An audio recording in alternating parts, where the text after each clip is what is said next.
So today is December 29th. It's after Christmas, it's before New Year's, it's in the middle of Hanukkah. I think it may also be in the middle of Kwanzaa. And it's a really weird time of year, I think, because at least in this culture, we have this big build-up towards the holidays, especially toward Christmas. Fortunately, I did not grow up in a family where there was craziness around Christmas, but there definitely was a lot of anticipation, decorating the tree.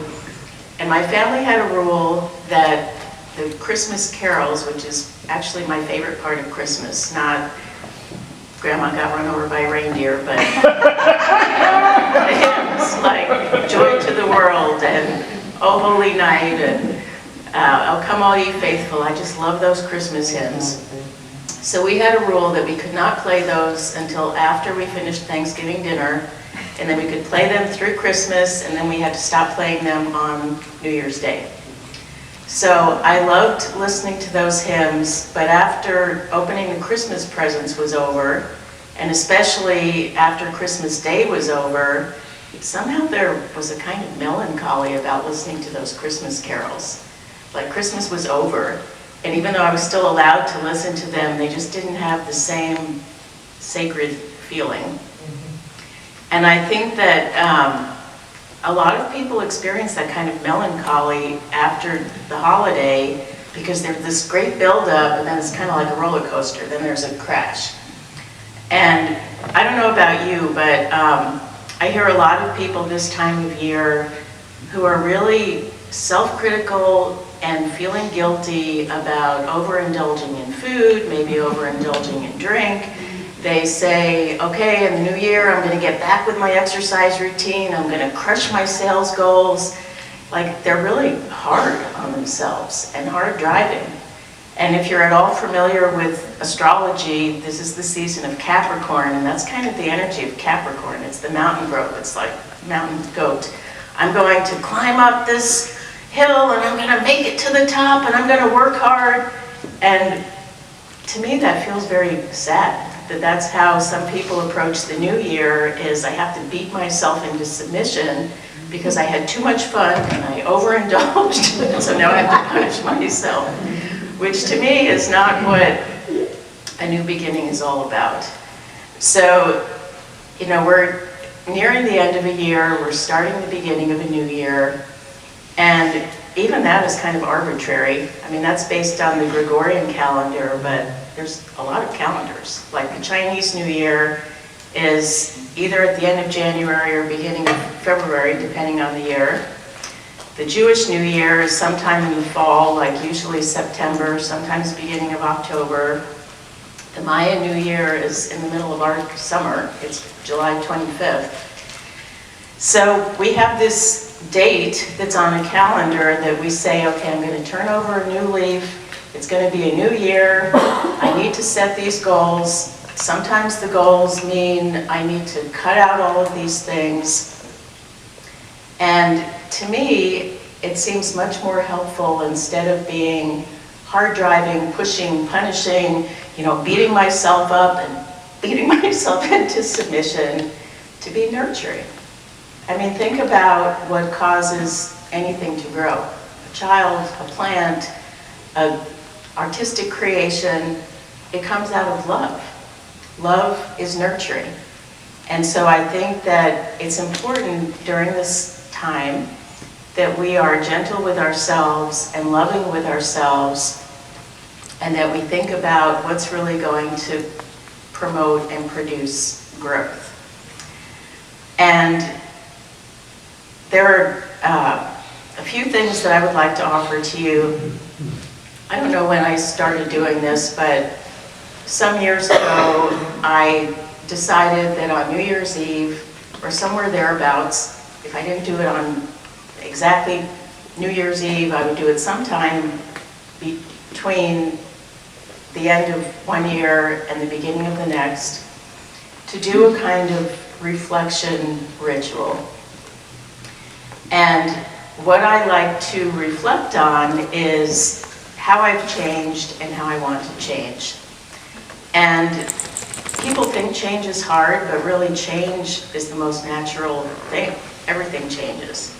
And so that's part of us being connected with creation, with our Creator, is embracing change and flowing with change.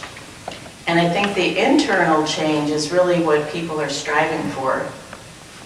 It was kind of interesting because over Thanksgiving time, I visited my sisters and their families who are out in California.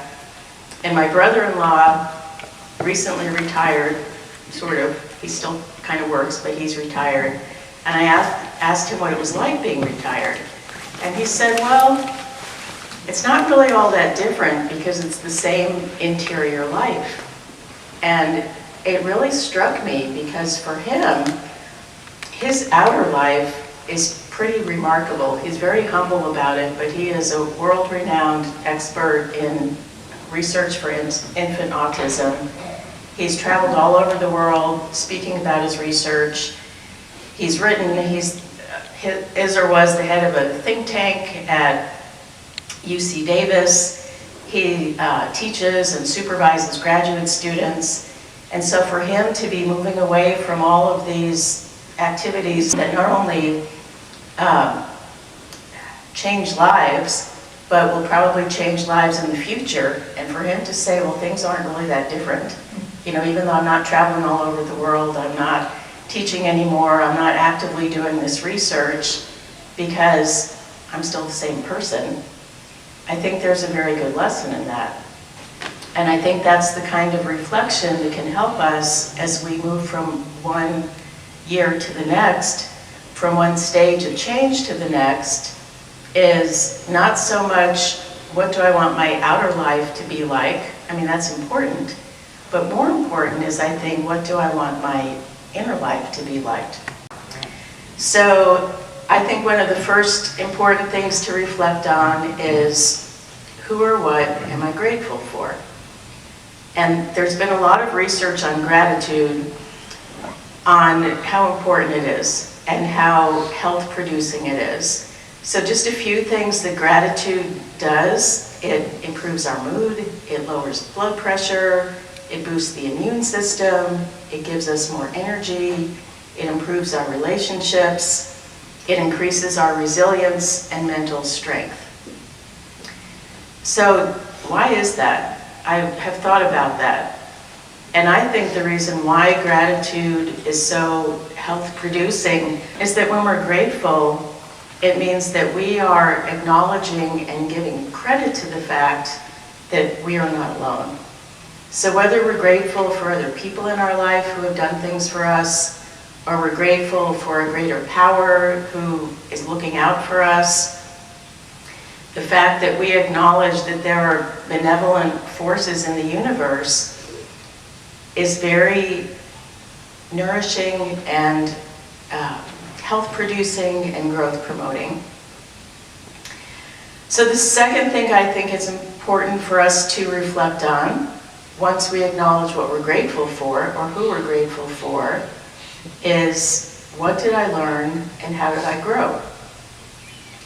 If you think about kids, they physically grow pretty fast, and so it's easy to see their growth. But once we get to be our adult height and size, sometimes we don't recognize that we grow also, and that growth is important, and it actually keeps us young. So I love to learn, and I love to reflect on what I've learned, and sometimes it's simple physical things like, I guess it was over a year ago now, I met somebody one time who's a chiropractor, and even though I drink a lot of water, he told me I was dehydrated. And I said, how can that be? And he said, well, you need to put a little bit of Celtic sea salt in your water, just a pinch for every maybe pint of water, because it helps your body to absorb the water. And so ever since then, I've done that. And I've shared that with some of my friends, and one of my friends recently said, it's like a miracle. I used to get leg cramps. We're in an exercise class together. I used to get leg cramps every time I exercised, and since I've been doing that, I don't get leg cramps anymore. And, you know, it's a small, simple thing, And it was one time that I met with this chiropractor, but that small thing has made a huge difference. Sometimes I reflect on what I've learned in terms of my attitudes and how I act or how I treat people. So one thing that's been kind of a challenging lesson, and I wouldn't say I have made it a part of myself, but I'm still practicing it, is that I can love somebody who I have a challenging relationship with, and I can disconnect from communicating with them on a regular basis, and it doesn't mean I don't love them anymore. I can still love them, but it can also give me freedom and peace of mind, rather than thinking I have to still keep engaging in these challenging relationships. I will just say relationships. So the third thing that I like to reflect on is what quality did I develop or cultivate in myself? And by quality, I mean something that's not physical, that I can use in every situation. So maybe something like kindness, integrity, straightforwardness. And then the last thing is, what do I want? And that's what a lot of people focus on when they're approaching the new year. I want to set this intention, I want to choose this word that's going to be my word for 2025. That seems almost like science fiction to say, but we are moving into 2025. What do I want to have? What do I want to become? Who do I want to become? So this question about what do I want, I think it's important to do some inner reflection, to really, and to have some stillness, which Annette talked about, so that I can really align with what resonates with me, what is really going to give me what I want. And again, to do it in a gentle way, not a hard way. So I know sometimes when I'm trying to think of a word that's going to be my focus for the year, I get sort of anxiety about it. It's like, oh my God, what if I pick the wrong word? And what if I pick a word and then find out, that doesn't really fit? Well, you know what? You can change it. You don't have to keep the same word if it's not working. So I decided a few weeks ago it was going to be creativity, because I love to create, and I find lots of different ways to create. And as I was thinking about it, I know someone who actually makes bracelets, and she'll stamp the word on the bracelet so you can wear it. I thought, is this really what it is? And so I kind of ran through my mind some of the different ways I create, I write, I paint with this beautiful medium that's called alcohol ink. Recently I started experimenting with making bookmarks from alcohol ink, and I gave some to family members and friends who read actual books, not audio books or Kindle. You can't really use a bookmark if you're listening to an audio book. And I thought about the times that I go walking in nature and I can capture a beautiful photograph, and what I love about that. And I realized that really the urge that I have to create, it comes from love. It comes from loving the creative ability within me. It comes from loving my friends and family who I like to give things to that I create. It comes from loving to share. I don't know if you use Facebook. I like Facebook, so if I get a picture of an awesome sunset, I like to share it on Facebook. And I thought, you know what? I think really my word for this year should be love. That I want to focus on loving and being loved, whether it's loving people, loving creation, being loved by people, being loved by the Creator. And every time I reflect on that, there's a place inside of me that kind of says, yes, I really think that's what it is. So for now, that's the one I'm choosing. And if in a few weeks I think, you know what, that's not really it, it's something else, I will change it. I probably won't get a bracelet with the word stamped on it, because that'll give me a little freedom to change if I want to. So one thought that I want to leave you with is, in addition to doing these reflections, what you're grateful for, what you learned, who you became, what you want to do, or what you want to have, or what you want to be, is maybe craft for yourself a personal mission statement. You know, most businesses have a mission statement so that the people who work in that company or work in that business know what they're working for. And hopefully that the people who work in that company are aligned with a common ideal.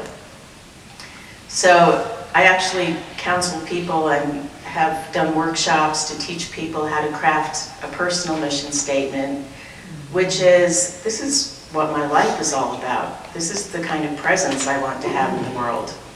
And I do the same thing with that I do with the word. If this mission statement works, then I continue to use it. And if I need to tweak it or change it, then I change it. So the one that I came up with, I think it was probably, it was near the end of the pandemic, like 2020, 2021, somewhere around that time. And it came from identifying qualities that are really important to me, which at that time I decided were integrity, kindness, and beauty. And so I wrote my mission statement like a vow, because it's a vow to myself that this is how I'm going to live. So it is, I vow to live with integrity, treat people with kindness, and honor beauty in everyone and everything. And what I would encourage you to do, if you craft a mission statement, have it be short enough and with enough images that you know what it is. You don't have to like pull out a piece of paper and read it. Because if you have to pull out a piece of paper and read it, it's not very likely that it's actually going to guide you. If it's something that you resonate with and that is simple enough that you don't even have to remember it, it is alive in you, then you're likely to live that way. And I think that's a very good way to guide the next year, to guide the changes in you that will produce growth. And I just want to leave you with this quote that I think is very beautiful from a Sufi poet whose name is Hafiz, which is, I wish that I could show you when you are lonely or in darkness, the astonishing light of your own being.